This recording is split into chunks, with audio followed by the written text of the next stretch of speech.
We have some really cool news. We talked with Supabase about getting AMP on their MCP page, and as we can see, we are there. That way people can easily get started with using Supabase and AMP together. So let's add that in there. What we're going to do is we're going to open up user settings, and we're going to look for amp.mcp servers, and we're going to replace that with the Supabase.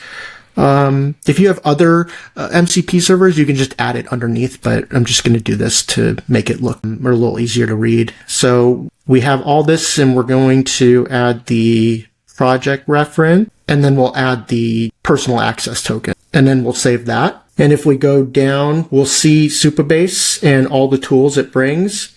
It is connected, which is great. And now we can get to the fun part. So what we're going to do is let's add a prompt in. I want AMP to analyze the query patterns and suggest index improvements in the Supabase project. Now, the Supabase project AMP already has the context for that. That's in the MCP settings. So this shouldn't be an issue. So we'll hit Command Enter on that and let it do its thing. Great. So now we got the results, and looks like we're doing pretty well in terms of the performance. It's well optimized, so that's good.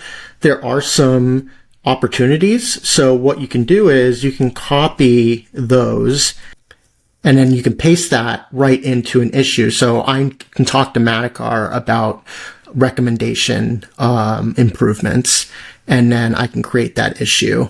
So yeah, that's pretty much how MCP's AMP and Supabase work. We have some more content coming up around Supabase. We really love their product. We use it for Multimeter. It is this site that basically tracks different people that are talking about AMP as well as some other agents. Well, thanks so much, and we'll catch you in the next one.